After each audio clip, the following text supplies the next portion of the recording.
है आपका प्रोग्राम। आप देख रहे हैं सलाम जेके दिल्ली के स्टूडियो से बराह रास्त। मैं हूं आपके साथ आसिफ रशीद। हर रोज की तरह 8:35 से और सुबह 10 बजे तक हमारा और आपका साथ रहेगा।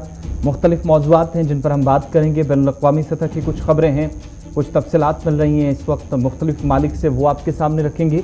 और उसके बाद मुल्की सतह पर ताज़ा तरीन सूरत हाल, कुछ अहम मौज़ूआत जिन पर एक एक करके हम गुफ्तगू करेंगे, कुछ डिटेल्स आपके सामने रखेंगे। और उसके बाद यूनियन टेरिटरी जम्मू कश्मीर और लद्दाख की भी बात करेंगे, चूँकि मिलिटेंट मुखालिफ ऑपरेशंस के दौरान कितनी हलाकतें हुई हैं, आम शहरियों की हों या फिर उसके साथ एंटी मिलिटेंट ऑपरेशंस के दौरान मुख्तलिफ तंजीमों से वाबस्ता मिलिटेंट्स जिनकी कुल तादाद इस साल कितनी रही है, इस महीने कितनी रही है। दो मुख्तलिफ बयानात सामने आए हैं, CRPF की जानिब से भी और IGP कश्मीर का बयान भी आपके सामने रखेंगे। इसके अलावा जब ऑपरेशंस की बात हो रही है तो इस वक्त भी कार्रवाई चल रही है। वादी कश्मीर से कुछ तफसीलात हासिल हो रही हैं, थोड़ी देर में डिटेल्स आपके सामने रखेंगे। बात उन परिंदों की भी करेंगे जो माइग्रेंट बर्ड्स हैं। इस बार वादी कश्मीर में इजाफा इन परिंदों की तादाद में देखने को मिला है, लेकिन इन सब के बीच में किस तरह के इंतजामात इस पूरे साल में रहे और सीज़न से पहले आज तैयारियां क्या कुछ हैं। बात मौसम की भी करेंगे, चूँकि आज 25 तारीख है और 25 को महकमा मौसमियात की पेशन गोई के मुताबिक शुमाली कश्मीर के बालाई हिस्सों के अंदर बर्फबारी हो सकती है। कुछ इलाकों के अंदर जहां पर मैदानी इलाकों में ख़ास तौर से हल्की बारिश का भी इम्कान जाहिर किया गया है। और आज के प्रोग्राम में आपको बताएंगे कि उस रियासत के अंदर एक और एयरपोर्ट बनने जा रहा है, जहां पर 5 अलग अलग इंटरनेशनल एयरपोर्ट सिर्फ एक ही रियासत के अंदर बनेंगे। वो कौन सी रियासत है, वज़ीर-ए-आज़म इफ्तिताह करेंगे। साथ ही आपको बताएंगे कि BSF की तरफ से लाइन ऑफ कंट्रोल से लेकर बैनुल-अक़वामी सरहद तक जो आज के वक्त में ड्रोन्स की 27 फरवरी को आपको याद होगा कि जम्मू के अंदर एक हादसा पेश आया, उसके बाद से लगातार ड्रोन की मुश्तबा नक़्ल हरकत देखी जा रही थी, लेकिन अब जाकर एहतिजाज दर्ज कराया है। दोनों साइड के वफूद मुलाक़ी हुए हैं, क्या कुछ बातचीत में रहा आपके सामने रखेंगे। महकमा जंगलात ने 2 सीनियर अफसरान के खिलाफ कार्रवाई की है, क्या कुछ डिटेल्स हैं आपके सामने रखेंगे। और बात आज उन महकमों की भी करेंगे जहां पर मुलाजमीन का ऑडिट किया जाना था, कमेटियां बनी लेकिन काम कहां तक पहुंचा है। कुछ सवालिया निशान भी हैं, कुछ सवालात भी हैं आवाम के, वो सारे सामने रखेंगे और अपने नुमाइंदों के पास भी चलेंगे। लेकिन प्रोग्राम का आगाज़ बात सबसे पहले करेंगे हिस्ट्री ऑफ द डे की, और गौहर कुचे मेरे साथ इस वक्त प्रोग्राम में मौजूद हैं।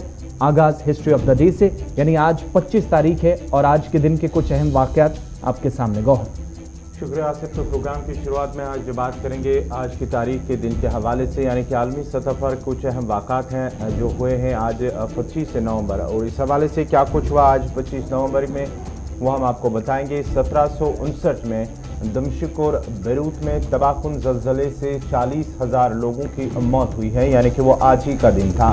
और आज ही के दिन 1866 में इलाहाबाद कोर्ट का इफ्तिताह हुआ है। और आज ही के दिन 25 नवंबर 1948 में हिंदुस्तान में नेशनल कैडेट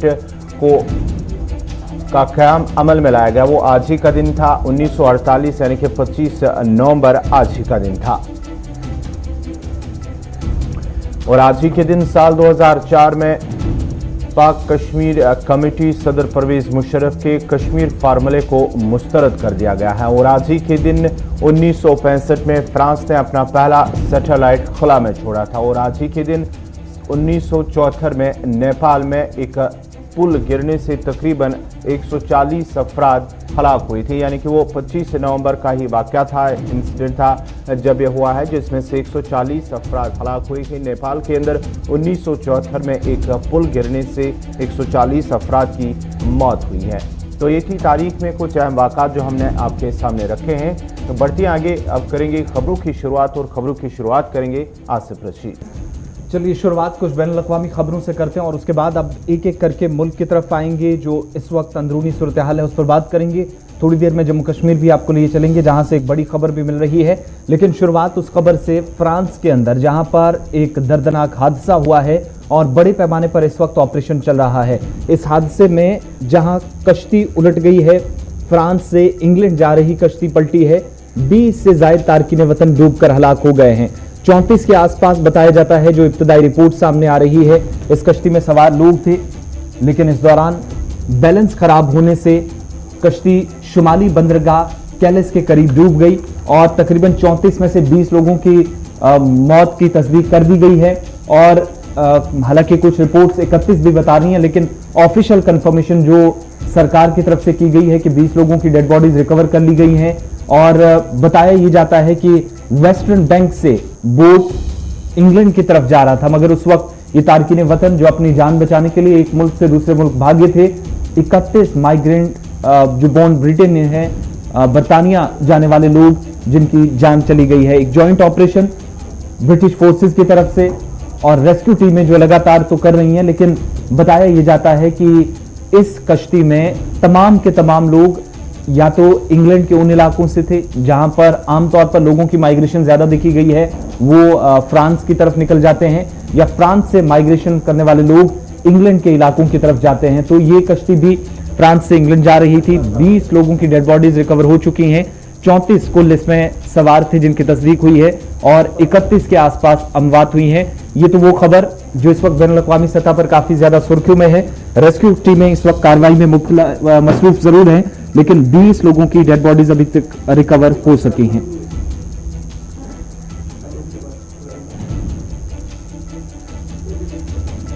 फ्रांस के अंदर जहां पर एक हादसा हुआ है, कश्ती डूब जाने से तकरीबन 31 महाजरीन जो है वो हलाक हो चुके हैं। फिलहाल रेस्क्यू ऑपरेशन लगातार जारी है और कुछ अफराद के मिसिंग होने, अभी भी लापता होने की खबरें जो है वो मौसूल हो रहे हैं।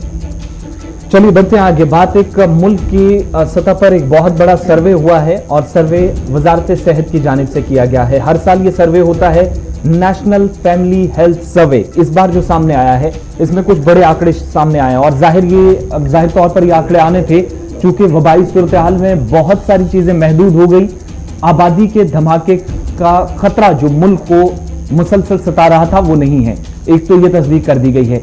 दूसरी, अस्पतालों में ज्यादा पैदाइश, बचपन में गजाइयत के मामलात जो आज के वक्त में भी एक बड़ी परेशानी बड़े अस्पतालों में सरकारी इंस्टीट्यूशंस के अंदर रही है, ये नेशनल फैमिली हेल्थ सर्वे के अंदर मानी गई है। लेकिन इसमें जो पॉइंट ऑफ डिस्कशन है वो ये भी कि इस बार मर्दों से ज्यादा खवातीन की तादाद जो शरह है टोटल वो बड़ी है।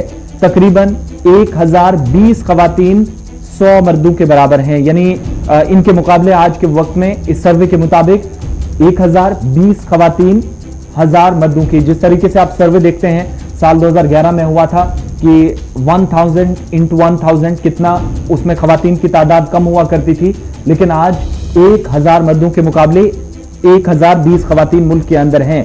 और दूसरी बात यह कि जो इससे एक कम से कम खतरा कम हुआ है कि मुल्क के अंदर जो पॉपुलेशन का एक बम ब्लास्ट होने जा रहा था, जो बड़ी परेशानी हुकूमत के लिए, अवाम के लिए बनती थी, जिससे कई तरह के मसाइल फिर पैदा होते थे, महंगाई, बेरोजगारी, क्राइम रेशो बढ़ती थी, सर्वे के मुताबिक वो बहुत हद तक कम हुई है। और जो फर्टिलिटी रेशो है, पैदाइश की जो शरह है बच्चों की, वो 2.0 है, जो बताती है कि पिछले साल जब सर्वे मुकम्मल हुआ था तो 2.2 थी, लेकिन वो घटकर 2% तक रह गई है। सेक्स रेशो इंप्रूव हुई है, लेकिन इसके जो सरकारी सतह पर जो बताया जाता है कि एक अचीवमेंट जो सबसे बड़ी है वो ये कि खवातीन की तादाद मर्दों से ज्यादा होना इस बात की निशानदेही करता है कि जो पॉपुलेशन एक्सप्लोजन था वो बहुत हद तक कम होगा। जो एक लार्जर एक्सटेंट पे हम देखते हैं कि चीन के बाद एक बहुत बड़ा धमाका यहाँ पर परेशानी का सबब बन सकता था, वो काफी हद तक कम हुआ है। मरकजी वजारत सेहत और खानदानी बहबूद की तरफ से ये जो सर्वे किया गया है 5वां सर्वे है और ये अब पब्लिकली सबके सामने रख दिया गया है। साल 2014-15 में जब पहला सर्वे आया था, पहला सर्वे उस वक्त भी किया गया था, तो उस वक्त भी पता चला था कि आलमी सतह पर हिंदुस्तान भी बहुत सारे मसाइल से दो चार हो सकता है, क्योंकि सर्वे हिंदुस्तान के अंदर भी कई तरह की मुश्किलात का खुद न सिर्फ वजाहत कर रहा था बल्कि तस्दीक भी वजारत की तरफ से कर दी गई थी। लेकिन इस बार 3-4 चीजें बड़ी इंपॉर्टेंट, जो फर्टिलिटी रेशियो है वो 2.2 से घटकर 2% तक पहुंच गई है, जो कि बताता है कि थोड़ी सी यानी पिछले साल वाली वो रिप्लेसमेंट हुई है। दूसरी बात कि खवातीन की तादाद मर्दों से ज्यादा होना। तीसरी बात कि पॉपुलेशन एक्सप्लोजन, थोड़ा सा जो खतरा लार्जर एक्सटेंट पे था मुल्क के अंदर वो कम हुआ है। और बड़ी बात अर्बन एरियाज के अंदर जहां पर फर्टिलिटी रेशियो शहरी इलाकों के अंदर 1.6 जो पहले 1.8 था पिछले सर्वे में, ये भी 2 पॉइंट कम हुआ है। और रूरल एरियाज के अंदर अभी भी 2.1 है, यानी पिछले लेवल से थोड़ा सा ऊपर गया है।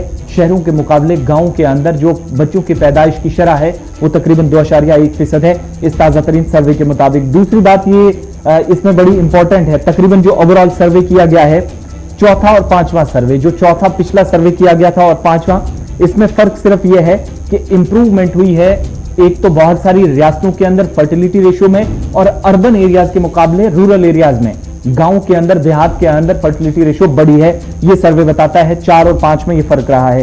दूसरी बात कि 53 से 56-66% तक, 53.5% से लेकर 66.7% तक ये बर्थ रेशियो जो है वो बड़ी है। और इसके बाद जो प्रोपोर्शन ऑफ चिल्ड्रन है 12 से 23 साल के दरमियान, जिन बच्चों को आज के वक्त में भी मुल्क के अंदर फुली वैक्सीन किया गया है, उनकी तादाद 62 से 76% है। ये कौन सी वैक्सीन है? जो बच्चे को इब्तदाई मराहिल में लगाई जाती है 4 से 5 सालों के दौरान, और उसके बाद 6 से, इस सर्वे के मुताबिक तकरीबन 6 से 12 महीनों के दौरान, या उसके बाद तकरीबन 5-5.5 सालों तक लगने वाले मुख्तलिफ इंजेक्शन वैक्सीन, जो सर्वे सरकारी वजारत बताती है उसमें तकरीबन वो 66% तक की इंप्रूवमेंट हुई है, जो 62% के आसपास पहले रही है। इसके अलावा यह भी बताया गया है कि आज के वक्त में सबसे बड़ी परेशानी या चैलेंज अगर कहीं पर है, अगरचे अस्पतालों में सबसे ज्यादा बच्चों की पैदाइश हुई है या होती है, यह बात मानी गई है, लेकिन जो बेहतर ग़िज़ा बच्चों को मिले, इसका फुकदान कहीं ना कहीं पाया गया है। मगर अस्पतालों के अंदर अगर बच्चों की पैदाइश हुई है तो बहुत हद तक ग़िज़ा के एतबार से भी सेहतमंद रहे हैं, बेहतर रहे हैं, वहां पर उन्हें फैसिलिटीज बेहतर प्रोवाइड हुई हैं। सर्वे में इस बात की तस्दीक की गई है। और आखिरी चीज ये कि ओवरऑल जब ये देखा गया है कि पूरे मुल्क के अंदर तकरीबन 4% का इजाफा देखा गया है आज के वक्त में, जो पिछली तादाद, जो पिछला सर्वे बताता था कि बच्चों की पैदाइश यानी 4% के आसपास अस्पतालों में थी, आज वो बढ़कर तकरीबन 10% के आसपास हो गई है। नेशनल जो सर्वे आया है, सरकारी सतह पर यह सर्वे है, और सबसे बड़ा सर्वे इसलिए कहा जाता है क्योंकि खुद ये सरकार ने किया और वजारत सेहत की तरफ से किया गया। इसमें तकरीबन तमाम रियासतों और यूटीज के अस्पतालों को शामिल किया गया है, आवाम के तासुरात भी लिए गए हैं, मेडिकल एक्सपर्ट्स के तासुरात लिए गए हैं, और सबसे बड़ी चीज उन इदारों के अंदर जहां पर बच्चों की पैदाइश हुई है, खवातीन का इलाज चलता रहा है, मर्दों का इलाज हुआ है, उन सारे आदाद शुमार को इकट्ठे करने के बाद ये रिपोर्ट अब नेशनल जो मिनिस्ट्री है मुतल्लिका वजारत की तरफ से अब पब्लिकली ये सबके सामने रख दिया गया है। गौहर, चलिए, तो ये थी खबर सर्वे के हवाले से। बढ़ते हैं आगे, बात करेंगे अब मरकजी काबीना की मीटिंग के हवाले से। कुछ अहम फैसले लिए, कुछ अहम मुद्दों जिन पर कल चर्चा हुई थी। वज़ीर आज़म नरेंद्र मोदी की सदारत में कल काबीना की एक मीटिंग मुनक़्क़द हुई है, जिसमें ज़री कवानीन, जो 3 ज़री कवानीन हैं, उस पर बात हुई है और उस पर मोहर लगी है कि आने वाले अब जो पार्लियामेंट विंटर सेशन है उसमें इन 3 ज़री कवानीन को पास करके एक बिल बाज़ाब्ता तौर पर इसे मनसूख किया जाएगा। लेकिन कल एक अहम फैसला भी लिया गया है, जहां पर मुफ्त राशन के हवाले से मरकजी काबीना ने उसे हरी झंडी दिखा दी। मजीद उसमें तोसी कर दी गई, जो दिसंबर में ख़त्म होने वाली थी ये राशन स्कीम, जिससे तकरीबन 80 करोड़ ज़्यादा मुस्तफ़ीदीन को हर माह 5 किलोग्राम अनाज मुफ्त फराम किया जा रहा था। ये दिसंबर में ख़त्म होने वाली थी, लेकिन अब मरकजी हुकूमत की जानिब से यानी कि काबीना में ये भी फैसला लिया गया है कि अब इसमें मज़ीद तोसी की जाएगी और मार्च 2022 तक इसे मज़ीद बढ़ा दिया गया है। और इस स्कीम के तहत तकरीबन जो साल 2020 अप्रैल में इसे शुरू किया गया था, जब कोविड-19 काफ़ी अरूज पर था केसेस मुल्क के अंदर, उसके बाद ही मरकजी हुकूमत की जानिब से स्कीम को लॉन्च किया गया था, ताकि जो गरीबी की सतह से नीचे गुजर बसर करने वाले अफराद हैं उन्हें मुफ्त फराम तकसीम किया जाए। और इस सिलसिले में तकरीबन फ़ीकस 5 किलोग्राम अनाज उन्हें फराम किया जा रहा था। अब मरकजी हुकूमत की जानिब से यानी कि काबीना में कल ये भी फैसला लिया गया कि इसे अब मार्च 2022 तक मज़ीद तोसी कर दी गई है।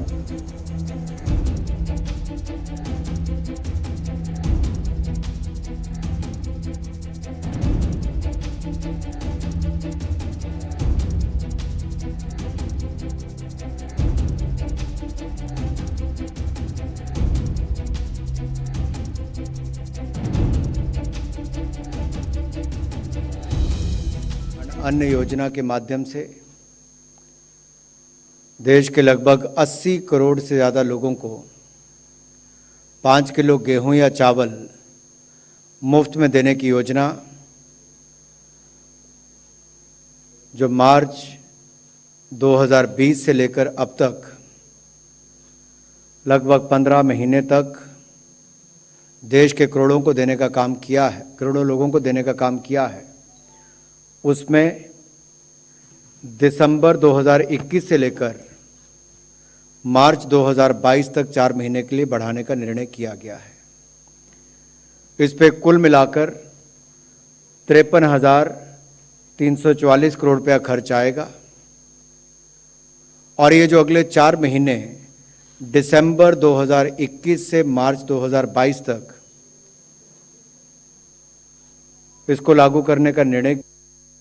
चलिए, पिछले दिनों सरकार ने एक फैसला लिया था और इस महीने की आखिरी तारीख को यह स्कीम खत्म करने का ऐलान हुआ था। दिसंबर से किसी को स्कीम के तहत राशन नहीं मिलेगा, यह सरकार ने कहा था। मगर अब तकरीबन 2 हफ्ते गुजरे, दोबारा रिव्यू किया गया और इस मीटिंग में पता चला कि इस पर पॉजिटिव रिस्पॉन्स आवाम का है और एक बहुत बड़ी आबादी है, गरीबी की सतह से नीची जिंदगी गुजारती है। हालांकि ज्यादा इस पर इन्हिसार नहीं करते, लेकिन कम से कम थोड़ा सहारा जरूर मिलता था। अगर कहीं पर भी कोई लॉकडाउन के दौरान इक्तिसादी बदहाली जो एक बड़ी परेशानी बनी, वहां पर आबादी कहीं पर मुतासिर हुई थी, तो उसके लिए मुस्तफीदीन की एक बहुत बड़ी तादाद है। आज के वक्त में सरकार के नोटिस में ये चीज आई है, दोबारा इस स्कीम को एक्सटेंड कर दिया गया। 53 करोड़ से ज्यादा रुपए इस पर खर्च होंगे और 80 करोड़ से ज्यादा लोग सरकारी आदादोशुमार के मुताबिक जो अब इससे फायदा उठाएंगे। अगले 4 महीनों तक 31 मार्च तक इसे मजीद बढ़ा दिया गया है।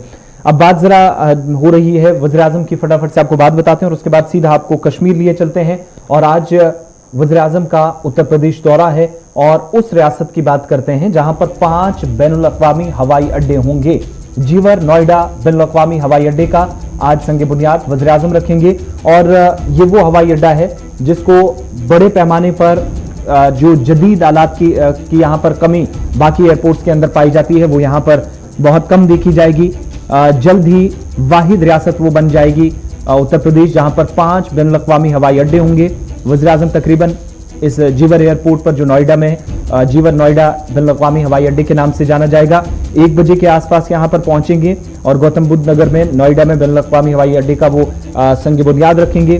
पहले मरहले की तरक्की तकरीबन 10,050 करोड़ रुपए से ज्यादा की लागत की जा रही है और 1300 हेक्टेयर से ज्यादा जमीन पर फैले हुए इस हवाई अड्डे के मुकम्मल होने वाले पहले मरहले में 1 साल में तकरीबन 1.2 करोड़ मुसाफिरों की खिदमत करने की गुंजाइश होगी। इस पर काम 2024 तक मुकम्मल होना है और सरकारी बयान के मुताबिक जमीन के हुसूल और मुतासरा खानदानों की बहाली के हवाले से भी मरहले का काम मुकम्मल कर लिया गया है। यानी जमीन जो ली जाएगी उसमें जितने लोग कहीं पर अगर इफेक्ट होता है, कहीं कोई परेशानी आती है, जाहिर सी बात है उनको वहां से आगे पीछे हटाया जाएगा, तो उनके लिए भी बाकायदा पूरा सिस्टम सरकार की तरफ से पहले तैयार कर लिया गया है। इससे पहले हम आईजीपी की खबर की तरफ चलें। वादी कश्मीर से गौहर एनआईए के हवाले से खबर आ रही है और एनआईए ब्रेकिंग जरा प्ले कर दीजिएगा। नेशनल इन्वेस्टिगेशन एजेंसी की कार्रवाइयां वादी कश्मीर के अंदर जारी हैं। जी हाँ, लगातार कौमी तहकीकाती एजेंसी एनआईए की जानिब से लगातार कार्रवाई जारी है। जहाँ हमने 2 रोज कबल ही देखा श्रीनगर के कई इलाकों में छापेमारी की गई है, वहीं अब जनूबी कश्मीर में एनआईए ने छापामारी की है। मुख्तलिफ इलाकों में इस वक्त छापामारी हो रही है। इस सिलसिले में अभी तक जो खबर इस वक्त ज़राए से मिल पा रही है कि एनआईए की टीमें पुलिस और सीआरपीएफ के एहलकार भी उन टीम के हमरा है।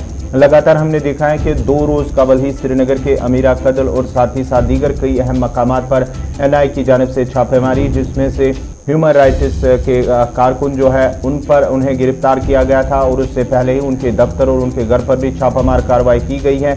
और अब माना जाता है कि जनूबी कश्मीर के मुख्तलिफ इलाकों में छापामार कार्रवाई आज अलग सुबह से ही शुरू की गई है। बिल्कुल, नेशनल इन्वेस्टिगेशन एजेंसी की कार्रवाई इस वक्त भी चल रही है और जनूबी कश्मीर के शोपियां से ज़राए से मिली जानकारी के मुताबिक वची और जैनपुरा के अंदर मुख्तलिफ लोकेशंस हैं जहां पर सुबह सुबह छापेमारी की गई है। जम्मू कश्मीर पुलिस और सेंट्रल रिजर्व पुलिस फोर्सेस की आर्म्ड पुलिस फोर्सेस का सहारा लेकर जैसे एनआईए गुज़श्ता दिनों कार्रवाई कर रही थी, उसी तर्ज पर इस वक्त कार्रवाई चल रही है। और इस वक्त बताया जाता है कि टेरर फंडिंग केस के सिलसिले में कार्रवाइयां या पूछताछ कुछ लोगों से हो रही है।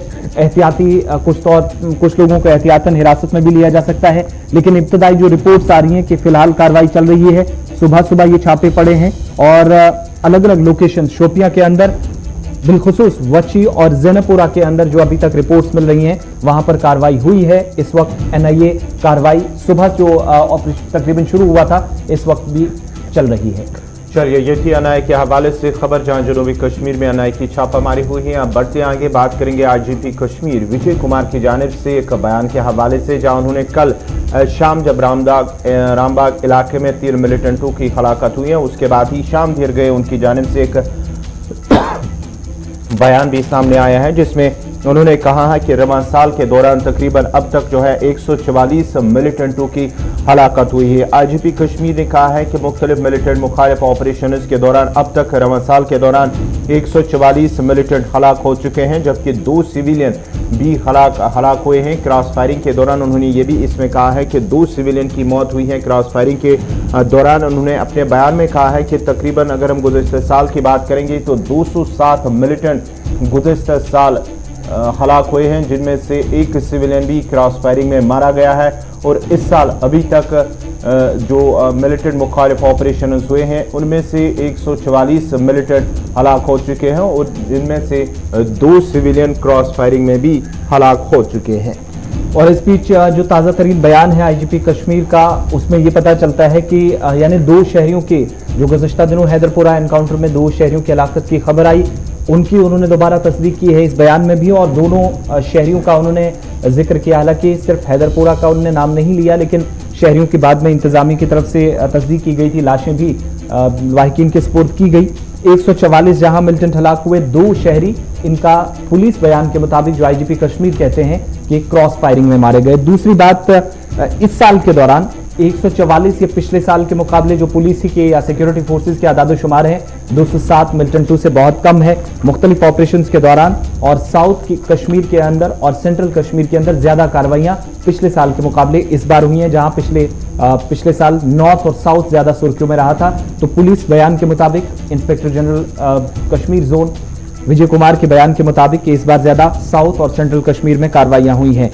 इसके अलावा 3 शहरी जो हैं जो क्रॉस फायरिंग के दौरान मुख्तलिफ एनकाउंटर्स के दौरान पिछले 2 सालों के दौरान मारे गए हैं, यानी पिछले साल का भी इसमें एक ऐड करके और 2 इस साल, टोटल 3 बताए जाते हैं पुलिस बयान के मुताबिक। और कम से कम कोलैटरल डैमेज हुआ है, बहुत कम तादाद में ये देखा गया है कि शहरियों को या सिक्योरिटी फोर्सेस को नुकसान हुआ है, ये IGP कश्मीर बताते हैं। लेकिन इसके साथ साथ दूसरा बयान जो कि CRPF का सामने आया है, और CRPF की तरफ से ये कहा गया कि ऑपरेशंस इस साल भी चले, एंटी मिलिटेंट ऑपरेशंस पिछले साल की तरह जारी रहे, लेकिन कुल मिलाकर इस वक्त भी 199 के आसपास मिलिटेंट्स वादी कश्मीर के अंदर एक्टिव हैं। 110 इनमें मकामी हैं, 89 गैर मकामी हैं। और सेंट्रल रिजर्व पुलिस फोर्सेस के पास ये इतला है जो अब पब्लिकली फिगर आउट की गई हैं। खुफिया इदारों की रिपोर्ट के मुताबिक 199 के आसपास जो तादाद CRPF आज बता रही है कि मुख्तलिफ इंटेलिजेंस एजेंसियां जो काम कर रही हैं उनसे इकट्ठे करने के बाद ये पता चला कि जो 148 के आसपास मिलिटेंट्स जो हैं, जो पुलिस बयान है वो 144 के आसपास बताता है, लेकिन यही जो ऑपरेशन हुए हैं CRPF के जो आदादोशुमार हैं 24 नवंबर तक यानी कल शाम तक 148 मिलिटेंट मारे गए। इनमें 127 मकामी थे, 21 बाहर से आए थे, फॉरेनर्स थे।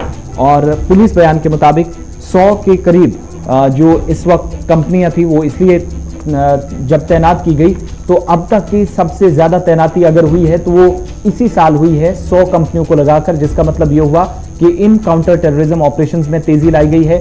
जब मूवमेंट ज्यादा देखी गई तो पहले इतनी डिप्लॉयमेंट नहीं होती थी। 100 के आसपास कंपनियां इस बार, इसमें 25 एडिशनल CRPF की कंपनियां जो पहले भी हम आपको बताते रहे हैं, और वैली के अंदर तकरीबन 65,000 CRPF के एहलकार आज के वक्त में ड्यूटी दे रहे हैं। CRPF के आदादोशुमार आपके सामने रख रहे हैं। इसके अलावा एक और जानकारी दी गई है कि 11 CRPF के एहलकार जो कि इन ऑपरेशंस के दौरान मारे गए, अलग अलग ऑपरेशंस के दौरान कहीं पर चाहे वो साउथ के अंदर हो, नॉर्थ में, सेंट्रल कश्मीर में हुए हों, तो यहाँ पर मुख्तलिफ ऑपरेशंस में 11 CRPF एहलकारों की जान गई है। बहुत सारे इनमें ग्रेनेड ब्लास्ट के दौरान भी जख्मी हुए, बाद में इनकी भी मौत हुई है। और तकरीबन जो पिछले 7 दिनों के दौरान 27 ऐसे लोगों को गिरफ्तार किया गया। छत्तीसगढ़ का भी इसमें आंकड़ा है, 3 बिहार से, 11 झारखंड से, ये CRPF बताती है। ये जम्मू कश्मीर के अंदर गिरफ्तारियां नहीं हुई है। CRPF ने 27 लोगों को, लेफ्ट विंग एक्सट्रीमिस्ट को, जो चाहे वो इन 3 रियासतों की आप बात करेंगे, हालांकि जम्मू कश्मीर के अंदर गिरफ्तारियों के आदादोशुमार तो नहीं दिए गए हैं, लेकिन कुल मिलाकर 65,000 के करीब आज के वक्त में भी सिर्फ कश्मीर वादी के अंदर जो CRPF एहलकार हैं वो तैनात है, ये आदादोशुमार बताते हैं।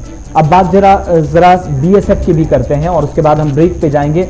बॉर्डर सिक्योरिटी फोर्सेस भी ड्रोन के मामलात पर काफी सख्त नजर आ रही है और मुश्तबे नकलो हरकत ड्रोन की सरहदी इलाकों के आसपास, जिस पर अब BSF ने पाकिस्तानी वफद के सामने जाकर एहतिजाज गौहर इस पर दर्ज कराया है। जी हाँ, बात करेंगे जहां पर बीएसएफ और पाकिस्तानी दोनों हम मनसब की जानिब से दो वफूद दोनों मुलाकी हुए हैं। उस सिलसिले में जो सरहदों पर ड्रोन की मुश्तबा नकल हरकत है उस पर दोनों के दरमियान बात हुई है। बीएसएफ ने ड्रोन पर पाकिस्तान से एहतिजाज दर्ज करवाया। इस सिलसिले में बीएसएफ के एक वफद ने पाकिस्तानी वफद से मुलाकात की है और जदीद तरीन इंफ्रास्ट्रक्चर सरगर्मियों, पाकिस्तानी ड्रोन और दीगर कई अहम मामलों पर दोनों वफूद के दरमियान मुलाकात हुई है। बीएसएफ की जानिब से एहतिजाज दर्ज इसलिए किया गया है क्योंकि हालिया गुज़िश्ता कई महीनों के दौरान जहां सरहद के नज़दीक या लाइन ऑफ कंट्रोल की बात करेंगे या बैनुल अक़वामी सरहद की बात करेंगे, उन इलाकों में भी ड्रोन देखा गया है। बीएसएफ की जानिब से अब इस सिलसिले में पाकिस्तानी वफद के सामने न ही ये शिकायत दर्ज की गई है बल्कि एहतिजाज भी दर्ज किया गया है कि पाकिस्तान की वजह से, जो पाकिस्तानी फ़ौज की वजह से इन इलाकों में ड्रोन आए रोज़ देखे जाते हैं, जिसकी वजह से अब उन्होंने एक तो शिकायत दर्ज की और साथ ही साथ एहतिजाज भी दर्ज किया है। और भारत की तरफ से जो बीएसएफ के जो कमांडेंट अजय सूर्यवंशी जो भारतीय वफद की क़यादत कर रहे थे और पाकिस्तान का डेलीगेशन जो था उसमें lieutenant colonel Aqeel 13 wing Chenab rangers, BSF के तर्जुमान के बयान के मुताबिक ये दोनों अपने अपने डेलीगेशंस को लीड कर रहे थे और मीटिंग के दौरान जहां पर मुख्तलिफ मामला ज़ेर बहस आए, लेकिन भारत ने एक ड्रोन पर एहतिजाज दर्ज कराया है। दूसरा, बॉर्डर के आसपास जो इंफ्रास्ट्रक्चर है पाकिस्तानी रेंजर्स का, बीएसएफ का, अपने अपने इलाकों के अंदर कैसे काम होगा और महदूद इलाकों के अंदर जहां पर एक लाइन खींची गई है कि इन एरियाज के अंदर या रेड जोन्स हैं वहां पर वो दाखिल नहीं होंगे, किसी तरह की वायलेशंस नहीं होंगी, इस बात को यकीनी बनाने पर जोर दिया गया है। बॉर्डर पिलर्स अगर बनेंगे तो दोनों तरफ से एहतियात के साथ होना चाहिए, किसी तरह की वायलेशंस नहीं होनी चाहिए और एक दूसरे पर फायर ना हो या किसी तरह के नुकसान से बचा जाए, इस पर जोर दिया गया है। इसके अलावा जो मुख्तलिफ ड्रोन ऑपरेशंस देखे गए हैं सरहदी इलाकों के अंदर, ना तो पाकिस्तानी रेंजर्स करें या किसी तरह की इस तरह की सरगर्मी सरहद के उस पार से नहीं होनी चाहिए, इस बात को यकीनी बनाने पर भारत की तरफ से जोर दिया गया। और कमांडेंट अजय सूर्यवंशी की क़यादत में जब ये वफद पहुंचा था तो दोनों कमांडर्स की तरफ से इस बात पर इत्तफाक किया गया कि जितने भी बॉर्डर रिलेटेड इश्यूज हैं उनको बाहमी इत्तफाक से, इत्तफाक की राय से उनको हल किया जाएगा बिना किसी नुकसान के। वक्त छोटे से ब्रेक का है, प्रोग्राम सलाम जी की जारी है, आप हमारे साथ रहिए।